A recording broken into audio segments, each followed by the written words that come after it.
Olá, esse é o Expresso Sindimepa, um podcast do Sindicato dos Médicos do Pará, sobre atualidades e informações. Siga nosso perfil na sua plataforma preferida e acompanhe todos os episódios.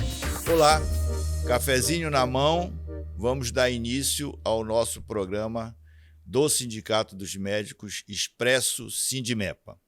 Hoje falaremos sobre a importância do sistema Revalida para a medicina no país.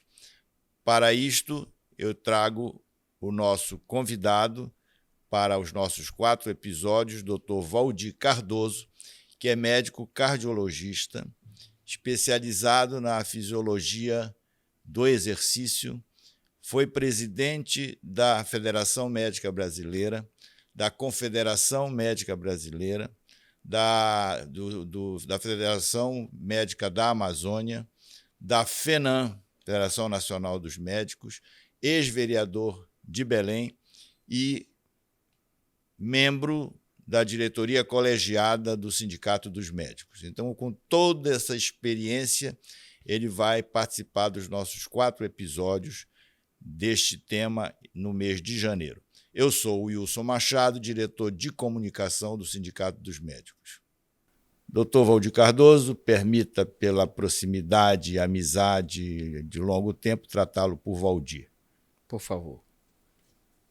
Bom dia, então. Quero agradecer desde já a sua vinda aqui para conversar conosco no nosso programa Expresso Sindimepa. E eu queria começar com a primeira pergunta, que é: fale sobre como surgiu o Revalida. Wilson, eu queria inicialmente agradecer o convite. Eu fico muito lisonjeado de participar aqui do programa, que sei que é um sucesso já. Essa iniciativa do Sindicato dos Médicos do Pará nos orgulha. Agradecer o tema, porque é um tema, eu diria, muito caro para mim, no sentido de que eu tive a oportunidade de contribuir um pouco. E esta primeira pergunta ela é muito interessante, porque existe uma visão da sociedade de maneira geral, que os médicos são contrários, as entidades médicas são contrárias à revalidação de diploma, à vinda de médicos de fora. E isto não é verdade, né?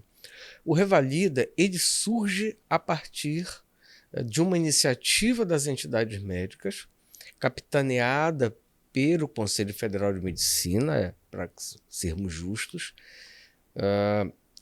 porque até 2010 apenas as universidades públicas faziam a revalidação de diploma. Então, cada universidade tinha a sua metodologia. Não havia a periodicidade regular, porque dependia da iniciativa de cada universidade que tem curso de medicina, tem autonomia universitária, portanto, dependia de cada reitoria. E isto impossibilitava com que aqueles brasileiros que se formavam fora e os estrangeiros diplomados em medicina nos seus países que queriam vir trabalhar ao Brasil se programar para poder fazer. Então e acabava que estes reclamos destes profissionais chegavam às entidades médicas e particularmente ao Conselho Federal de Medicina.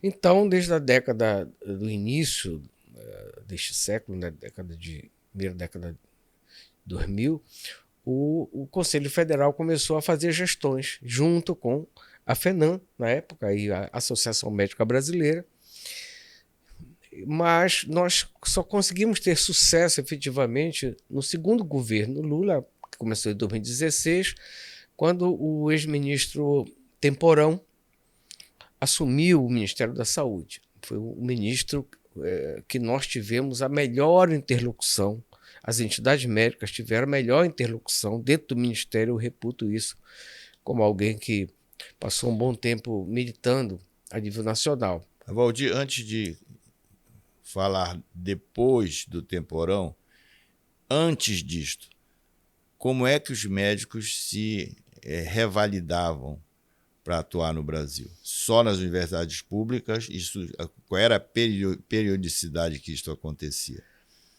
Então, porque já tínhamos, naquela época, muitos médicos formados fora do Brasil. Então, primeiro, um dos problemas. Não havia periodicidade. Cada universidade continua sendo só universidades públicas, federais, estaduais ou municipais, mas cada universidade estabelece o calendário ou não faz. Não é? Há muitos anos, por exemplo, a Universidade Federal do Pará fazendo revalidação de diploma. E havia também aquelas faculdades, eu não lembro exatamente o nome delas, mas existia faculdade que fazia finança com isso, colocava o preço da inscrição lá em cima para poder obter recursos para a universidade. Então, era uma insegurança completa para aqueles profissionais formados fora e queriam vir atuar no Brasil. Então, houve sensibilidade por parte do ministro, que nos ajudou a chegar até o Ministério da Educação e, depois de um trabalho político muito bem feito e conduzido, nós conseguimos que o MEC, porque isto é atribuição do Ministério da Educação e não do Ministério da Saúde, mas com a ajuda do ministro Temporão, nós conseguimos chegar até o Ministério da Educação e foi baixada então uma portaria que criou o Revalida por nossa iniciativa. E aí o primeiro Revalida foi então realizado em 2011 com 2 etapas, depois eu vou precisar, e agosto primeira etapa e outubro na segunda etapa. Então o Revalida foi uma iniciativa, uma criação fortalecida ou provocada pelas entidades médicas. Conquistada, então, essa portaria, isto não era suficiente. Por quê? Não era suficiente porque era uma portaria. Portanto, dependia da vontade do ministro, o governo vão e vem. Então, nós começamos um outro trabalho. Na época, eu fazia parte da Comissão de Assuntos Políticos. Nós tínhamos, as entidades médicas, a CAP, que é a Comissão de Assuntos Políticos, da qual participavam as entidades médicas nacionais. No caso, o Conselho Federal de Medicina, a Associação Médica Brasileira, na época, a Federação Nacional dos Médicos, da qual eu era o representante na CAP. E na CAP nós começamos então essa discussão. A CAP fazia visitas ao Congresso uma vez por mês para tratar de temas, de assuntos, de projetos de interesse dos médicos e da medicina. Então, formulamos a ideia de que nós precisamos ter o Revalida como lei, porque se for lei, o governo precisa cumprir, qualquer governo. Então, elaboramos um projeto de lei, tivemos a ousadia. Quem elaborou isso? A CAP, não. A Comissão de Assuntos Políticos, a CAP. Nós tínhamos um assessor parlamentar e, com a ajuda dele, a nossa experiência, porque analisávamos, uma vez por mês, analisávamos dezenas de projetos de lei. Então, você acaba pegando a manha de como é um projeto de lei. Então, não é um projeto complicado, né? É criar o Revalida por lei e dizer como ele deve, a periodicidade dele. Coisa relativamente simples. E qual foi o político qual o mandato que abraçou a causa? Pronto, uma pergunta interessante, porque nós devemos isto ao ex-senador Paulo Davim, do Rio Grande do Norte, um colega médico, senador, muito próximo da CAP. Nós, a cada início de legislatura, nós visitávamos todos os médicos que tinham sido eleitos. E visitamos o Paulo Davim, que nos recebeu muito bem, como colega, jovem, e então nos sentimos à vontade para conversar com ele, para que ele pudesse analisar, a sua equipe, naturalmente, de gabinete, analisar o que nós tínhamos escrito. Enfim, ele abraçou, a equipe dele fez as modificações que achou pertinente e ele apresentou o projeto. no Senado. Isso em 2015. E tramitou durante 4 anos, foi para a Câmara. Na Câmara fizemos um trabalho muito grande para que ele não houvesse modificação, porque você sabe que se um projeto oriundo de uma casa vai para outra, recebe modificações, tem que retornar para a casa de origem, seja a Câmara dos Deputados, seja o Senado, para que aqueles que começaram o projeto se debrucem sobre essas modificações e concordem ou não. Conseguimos que não houvesse modificação, e ele foi à sanção presidencial em 2019. Infelizmente, uma sanção com vetos, porque nós queríamos que o processo fosse acompanhado pelas entidades médicas. Infelizmente, isso foi vetado pelo presidente. Então, em dezembro de 2019, nós conseguimos aprovar a lei do Revalida. E esta lei, ela, além de garantir que todos os anos nós teremos o processo de revalidação, nós conseguimos mais.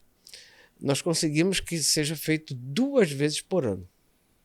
Esta foi uma outra vitória, porque 1 vez por ano é pouco. A demanda é grande. E aí nós conseguimos que isto fosse incluído na lei. Nessa ocasião já se tinha também a experiência de uma demanda enorme de médicos que vieram por conta dos más médicos e que aqui trabalhavam sem a revalidação. Então, diante dessa experiência, mais uma vez se entendeu a importância de se ter, pelo menos, oferecer a oportunidade 2 vezes por ano para que esses colegas pudessem regularizar sua situação no Brasil. Mas eu tenho uma pergunta que já me fizeram várias vezes, provoca um pouco. É a questão da reserva de mercado. Primeiro fazia-se a pergunta se o Revalida não era uma questão dos médicos brasileiros formados aqui reservarem seus mercados. Obviamente que não, porque esses médicos que vêm de fora, muitos são brasileiros que foram estudar lá. Aí me fizeram outra pergunta em cima disso. Então, por que o Revalida é tão difícil? É tão difícil porque os médicos que vêm de fora não estão preparados à altura dos médicos que se formaram e se instruíram no Brasil, ou é realmente muito difícil de propósito para novamente fazer reserva de mercado?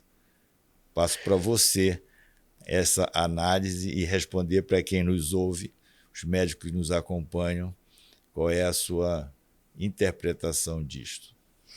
Wilson, a pergunta é muito oportuna, porque ela permite desmistificar isto também. Primeiro, o corte do Revalida ele é de hoje 66% em ambas as fases. Depois eu posso falar como são as fases, como é que ele funciona. Ou seja, é 2/3 da prova. Não é um corte alto, 70%, 80%. Agora, existe algo que as pessoas precisam entender. Cada país tem a sua realidade epidemiológica e tem o seu sistema de ensino.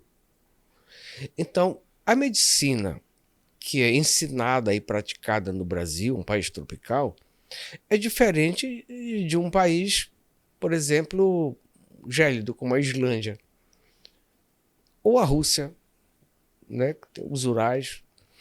Então, são realidades epidemiológicas diferentes que pedem com que aqueles profissionais que vão tratar, médicos que vão tratar daquela população, sejam preparados para aquela realidade. Então, é natural que haja uma dificuldade, além, claro, da diferença da qualidade de cada uma de oriundos. Para você ter uma ideia, se a gente falar em termos percentuais de inscrição, percentual de inscrição, número de inscritos. O país que mais aprova no Revalida, isso dados de até 2017, é o Equador, em números relativos daqueles que se inscrevem. O segundo país, Portugal, o terceiro, Uruguai, depois vem a Argentina. Em números absolutos, então número até 2017, que é o dado que eu tenho, quem mais aprovou foram brasileiros formados fora, depois bolivianos e, em terceiro, cubanos. Então, dentro deste quadro, as provas, eu lembro perfeitamente que na primeira edição do Revalida houve uma baixa número de aprovados e o corte era mais alto, era 70% na época. O Ministério da Saúde nos procurou para ponderar que estava muito alto e nós concordamos. Vocês diminuíram a linha de corte, mas a prova ela é a nossa realidade, então eles têm que se preparar para isso. Apesar disso, você tem razão, o índice de aprovação médio no Revalida é pouco mais de 20%, 21%, chega a 22% em média nas duas edições. Nas edições mais recentes, houve uma aprovação maior, particularmente na segunda etapa. Quem passa para a segunda etapa, agora, na última edição, que foi primeiro semestre de 2022, que veja, lei 2019, nós estávamos 18 e 19 sem revalida. Tivemos todos os anos até 2017. 18 e 19 não houve. Houve uma pressão grande para que houvesse, a lei foi aprovada nesse bojo. Tivemos uma edição em 20, apesar da lei determinar duas, uma em 21 e 22 tivemos duas. Nesta última edição, primeiro semestre, que é o dado que nós temos, quem foi para a segunda etapa, tivemos 65% de aprovação na segunda etapa, o que já foi algo, né? Também tem cursos preparatórios, houve uma evolução, quer dizer, toda uma organização da própria sociedade, do sistema privado de educação, para preparar esses profissionais como se fossem cursos preparatórios, né? Então, hoje, eu diria, um pouco mais de 10 anos depois, nós temos muito melhores condições para que aqueles profissionais formados no exterior, brasileiros ou não, que queiram vir para o Brasil, tenham condições de revalidar os seus diplomas. E ficamos muito orgulhosos pelo fato de que nós, entidades médicas, nós médicos, portanto, participamos desse processo, contribuindo para que as pessoas que queiram vir para cá, nos ajudar a atender a nossa população, possam vir e ter condições de revalidar os seus diplomas. Submeter, portanto, o seu conhecimento à nossa realidade. Muito bem. Este é o Dr. Valdir Cardoso, que nos fala sobre revalida. Este é o primeiro episódio dos 4 que teremos no mês de janeiro, a cada sexta-feira, e o Dr. Valdir estará nesses 4 episódios aprofundando este tema, que é a revalidação de diplomas de médicos que se formam em outros países e vêm exercer a medicina no Brasil. Na segunda sexta-feira de janeiro, iremos para o segundo episódio também com o Dr. Valdir Cardoso. Este de hoje vocês poderão acompanhar na primeira sexta-feira de janeiro. Não esqueçam de sempre estar com o cafezinho ao seu lado para poder acompanhar conosco durante todas as sextas-feiras do mês de janeiro. Quero agradecer ao Dr. Valdir Cardoso e Foi um prazer. lhe aguardamos para o segundo episódio. Este é o Expresso Sindimepa, programa do Sindicato dos Médicos do Pará.